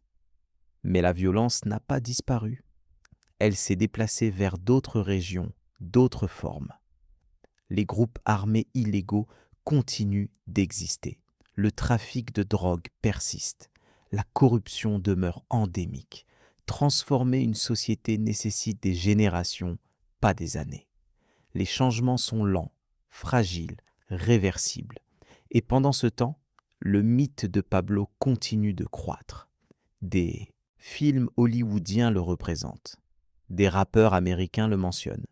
Des entrepreneurs technologiques citent sa vision et son exécution comme modèle, en retirant soigneusement le contexte criminel. Cette appropriation culturelle transforme Pablo en icône globale. Cette globalisation du mythe Escobar a quelque chose de surréaliste. Des adolescents à Tokyo portent des t-shirts avec son visage. Des touristes à Amsterdam visitent des coffee shops nommés en son honneur. Des musiciens à Lagos sampent des discours sur lui. Il est devenu un symbole universel de quoi exactement? De rébellion, d'ambition, de criminalité glamour? Probablement tout cela. Les symboles sont polyvalents. Chacun y projette ses propres significations. Pour certains, Pablo représente la résistance à l'impérialisme américain. Pour d'autres, l'entrepreneuriat extrême. Pour d'autres encore, simplement un personnage fascinant. Le symbole s'est détaché de la réalité historique pour devenir quelque chose d'autonome. Cette autonomie du mythe explique pourquoi combattre la mythification est si difficile. Vous pouvez présenter tous les faits du monde, documenter tous les crimes, interviewer toutes les victimes. Mais le mythe ne vit pas dans le domaine des faits. Il vit dans l'imaginaire, dans les émotions, dans les désirs inconscients. Et dans ce domaine, les faits ont peu de pouvoir. Alors que faire? Abandonner et accepter que Pablo sera toujours mythifié? Ou continuer à résister, à documenter, à rappeler la vérité même si elle semble inefficace? Les historiens, les éducateurs, les défenseurs des victimes choisissent généralement la deuxième option. Parce que l'alternative, le silence, serait une trahison de ceux qui ont souffert. Cette résistance prend de nombreuses formes. Des musées qui présentent l'histoire sans glorification. Des programmes éducatifs qui utilisent l'histoire de Pablo pour enseigner la pensée critique. Des documentaires qui donnent la parole aux victimes. Des projets artistiques qui transforment les anciens sites du cartel en espaces de mémoire et de guérison. Un exemple puissant est le parc Biblioteca España à Medellín. Construit dans la comuna nord-orientale, un ancien bastion du cartel. 3 bâtiments noirs massifs, ressemblant à des rochers, contenant des bibliothèques, des salles informatiques, des espaces communautaires. C'est une transformation symbolique, de la violence à la connaissance, du crime à la culture, de la destruction à la construction. Des projets comme celui-ci offrent un narratif alternatif. Ils disent « Oui, Pablo a existé. Oui, il a marqué cette ville, mais il ne la définit pas. Medellín est plus que Pablo Escobar. La Colombie est plus que le trafic de drogue. Ce narratif concurrent lutte contre le mythe pour l'espace mental. Mais c'est une lutte inégale. Le mythe a le glamour, le drame, l'excitation. Le narratif alternatif à la vérité, mais la vérité est moins photogénique. Une bibliothèque ne fait pas un film à grand spectacle. Des gens reconstruisant patiemment leur vie ne créent pas des scènes mémorables. Le bien est souvent ennuyeux comparé au mal. Cette asymétrie narrative est un défi fondamental. Comment rendre la vertu aussi intéressante que le vice? Comment faire en sorte que les histoires de reconstruction soient aussi captivantes que les histoires de destruction? Certains créateurs essaient.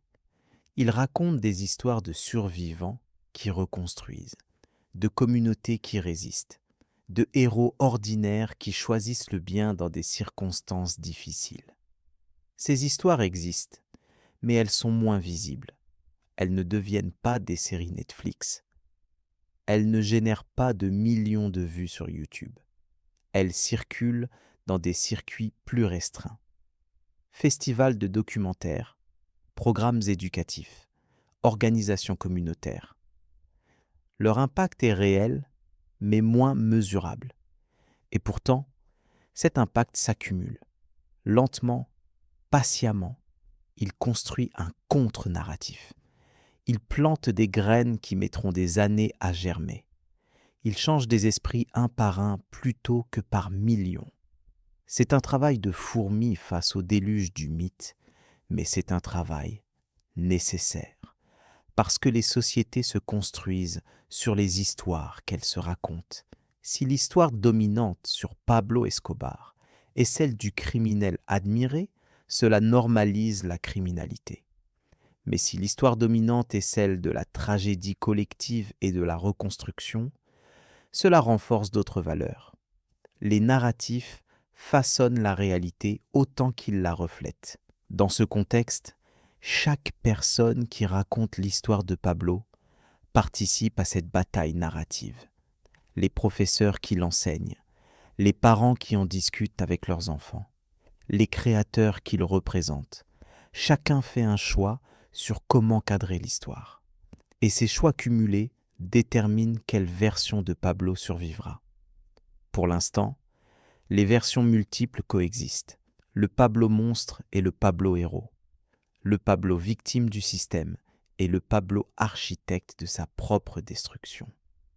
Le Pablo pourvoyeur des pauvres et le Pablo assassin d'innocents. Toutes ces versions circulent simultanément dans l'espace culturel, s'affrontant, se contredisant, coexistant. Cette multiplicité est peut-être inévitable, peut-être même souhaitable, parce qu'une version unique serait nécessairement réductrice. Pablo était trop complexe pour être capturé par un seul narratif. La multiplicité, du moins, reflète cette complexité, même si elle ne la résout pas. Mais cette multiplicité a un coût, la confusion. Surtout pour les jeunes qui tentent de comprendre qui était vraiment Pablo. Quand les sources se contredisent, quand les experts ne s'accordent pas, comment former un jugement? Beaucoup choisissent simplement la version qui correspond à leurs préjugés existants.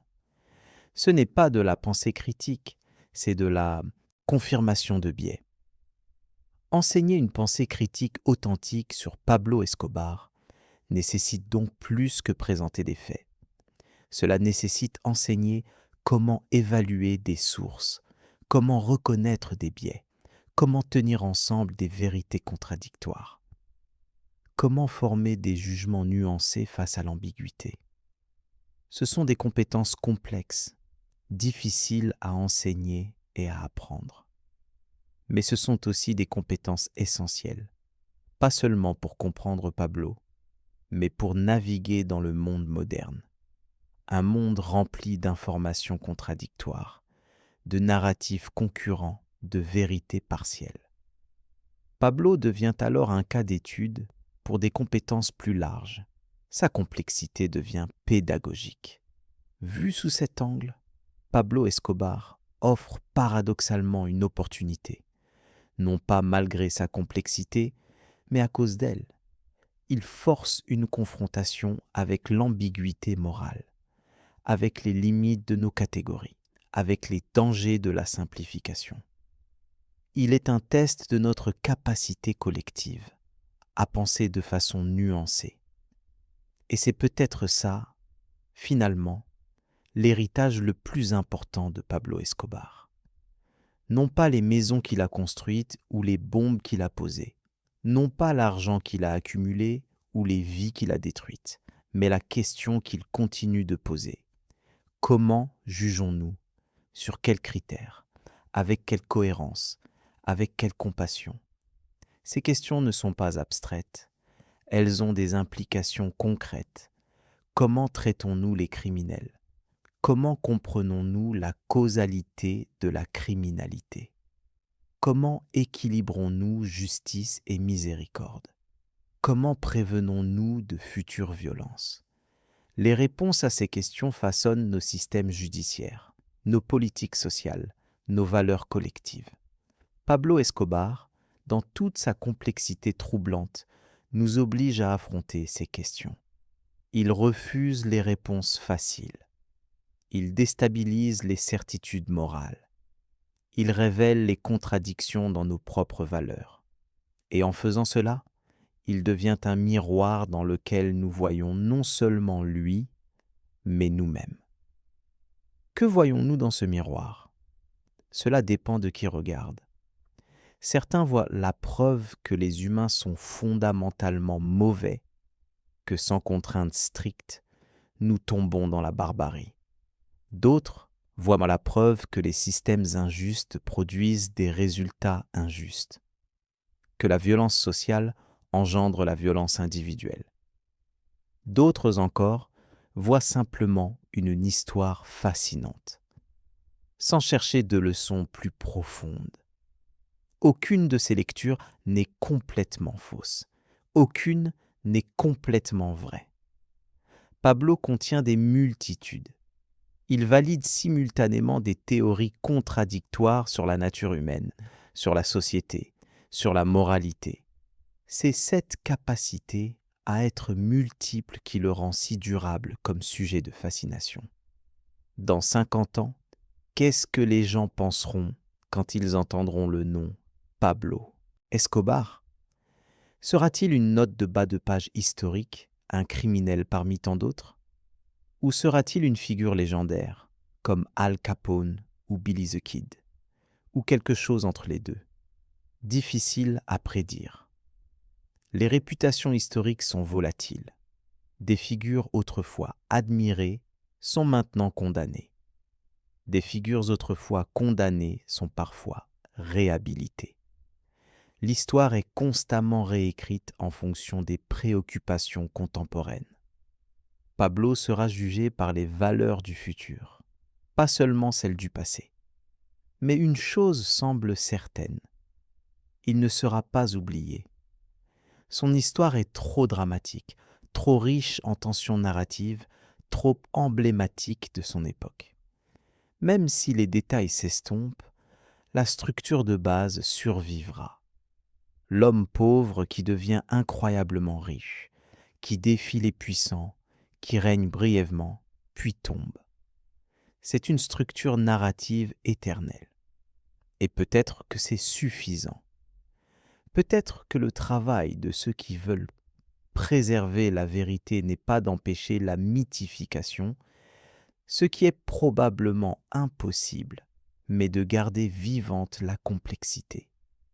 De s'assurer que même quand Pablo devient mythe, le mythe reste nuancé. Que même dans la légende, il y ait place pour les contradictions, pour les victimes, pour les questions difficiles. C'est un objectif plus modeste que d'empêcher complètement le mythe. Mais c'est peut-être plus réaliste. Et peut-être que dans la bataille entre vérité et légende, un match nul est la meilleure issue possible. La légende donne la portée, touche les millions. La vérité donne la profondeur, complique le narratif. Ensemble, elles créent quelque chose de plus riche que chacune séparément. Pablo Escobar, donc, continue sa vie posthume, dans les livres et les films, dans les cours universitaires et les conversations de bar, dans les quartiers de Medellín et les studios de Hollywood, dans la mémoire des victimes et l'imagination de ceux qui ne l'ont jamais connu. Mort depuis près de 30 ans, il reste intensément présent. Cette présence persistante dit quelque chose sur la nature de la célébrité, du crime, du mythe, mais elle dit aussi quelque chose sur nous, sur ce qui nous fascine, sur ce que nous valorisons malgré nos déclarations morales, sur les contradictions que nous portons tous entre nos principes déclarés et nos attractions réelles. Pablo Escobar était un homme terrible qui a fait des choses terribles. Mais il était aussi un homme qui aimait ses enfants, qui se souvenait de son origine modeste, qui croyait en ses propres justifications. Cette humanité ne l'excuse pas, mais elle le rend plus troublant qu'un monstre simple, parce qu'elle nous rappelle que les monstres ne sont pas des créatures d'un autre monde. Ce sont des humains qui ont fait des choix monstrueux. Et si des humains peuvent faire ces choix, alors potentiellement, dans de mauvaises circonstances, n'importe qui le peut. C'est une pensée inconfortable. Nous préférons croire en une distinction claire entre nous et les monstres. Mais Pablo brouille cette distinction. Il était extraordinaire dans son ambition et sa violence, mais ordinaire dans ses motivations et ses justifications. Cette ordinarité du mal est peut-être la leçon la plus importante et la plus troublante de Pablo Escobar. Pas que le mal soit banal, comme le disait Hannah Arendt des bureaucrates nazis, mais que le mal peut être profondément humain, motivé par des désirs compréhensibles, justifié par des raisonnements qui ont une certaine logique interne. Comprendre cela ne signifie pas pardonner, mais cela signifie reconnaître que combattre le mal nécessite plus que simplement identifier et éliminer les mauvaises personnes. Cela nécessite comprendre et changer les conditions qui rendent le mal rationnel, attrayant, justifiable. C'est un travail plus difficile que simplement tirer sur un homme sur un toit. Les policiers qui ont tué Pablo en 1993 ont célébré. Ils avaient raison de célébrer. Ils avaient arrêté un terroriste. Mais leur victoire était incomplète. Parce que les conditions qui ont produit Pablo existaient toujours. Et donc, inévitablement, d'autres Pablo émergeraient. Pas avec le même nom ou le même visage, mais avec la même logique, les mêmes motivations, la même trajectoire. Briser ce cycle nécessite plus que la force. Cela nécessite la justice sociale, l'opportunité économique, l'intégrité institutionnelle, l'espoir collectif. Ce sont des objectifs vastes, difficiles, peut-être impossibles à atteindre complètement. Mais les poursuivre est la seule façon d'empêcher de futurs Pablos. Et pendant que nous poursuivons ces objectifs, ou échouons à les poursuivre, le mythe de Pablo Escobar persiste. Il nous accompagne comme un fantôme, nous rappelant nos échecs collectifs, nous rappelant les dangers de l'inégalité, de la prohibition, de la corruption, de la violence normalisée. Nous rappelant ce qui peut arriver quand les systèmes échouent et que les hommes ambitieux remplissent le vide. C'est un rappel inconfortable. Nous préférerions oublier, passer à autre chose. Mais Pablo ne nous laisse pas oublier. Son histoire continue de résonner parce que les conditions qui l'ont produit continuent d'exister. Pas seulement en Colombie, mais partout où il y a pauvreté extrême côtoyant richesse obscène, où les institutions sont faibles et corrompues, où le désespoir rend les alternatives illégales attractives. Dans ce sens, Pablo Escobar n'est pas seulement une histoire colombienne, c'est une histoire globale. Une histoire sur ce qui arrive quand le capitalisme fonctionne sans garde-fou éthique, quand la recherche du profit devient la valeur suprême, quand l'argent peut acheter tout, y compris la justice et la vie humaine. Pablo n'a pas créé ce système, il l'a simplement poussé à sa conclusion logique. Et c'est peut-être pour cela qu'il fascine autant. Parce que dans sa version extrême et criminelle, nous reconnaissons des versions plus polies et légales des mêmes dynamiques. La corruption n'est pas unique au cartel de Medellín. L'exploitation n'est pas unique au trafic de drogue. La violence structurelle existe dans des formes légales. Pablo rend ces réalités visibles par leur exagération. Donc, quand nous regardons Pablo Escobar, nous ne regardons pas seulement un criminel colombien mort. Nous regardons un symptôme d'un malaise plus large. Un miroir déformant mais révélateur de nos propres sociétés. Un test de nos valeurs et de notre volonté de les défendre. Un défi à nos certitudes morales et à notre confort intellectuel. Et c'est pour cela que son histoire continue d'être racontée.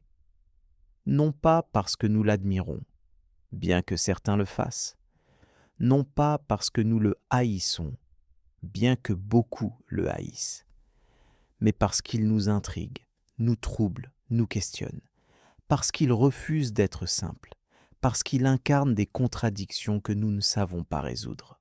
Pablo Escobar, le mythe criminel moderne, ni héros, ni simple monstre, ni victime, ni pur bourreau, mais quelque chose de plus complexe et donc de plus humain. Quelque chose qui continue de nous hanter, de nous fasciner, de nous interroger. Quelque chose qui, 3 décennies après sa mort, refuse de disparaître. Et peut-être que c'est bien ainsi. Peut-être que nous avons besoin de figures comme Pablo pour nous rappeler nos limites, les limites de nos systèmes judiciaires, les limites de nos certitudes morales, les limites de nos narratifs simples. Il est le grain de sable dans la machine de nos confortables catégories. Alors que la nuit tombe et que cette histoire arrive à sa fin, Pablo Escobar reste ce qu'il a toujours été, une énigme, une question sans réponse définitive, un défi à notre compréhension. Et dans un monde qui aime les réponses claires et les jugements simples, peut-être que c'est son véritable héritage. Nous forcer à vivre avec l'ambiguïté, à penser avec nuance, à juger avec humilité. Le mythe continuera. Les histoires seront racontées et retold. Les séries seront produites, les livres seront écrits, et à chaque fois, nous essaierons de comprendre qui était vraiment Pablo Escobar. Et à chaque fois, nous découvrirons qu'il était à la fois moins et plus que nous pensions. Moins qu'un héros, plus qu'un monstre, simplement et terriblement humain. Voilà l'histoire de Pablo Escobar, le mythe criminel moderne.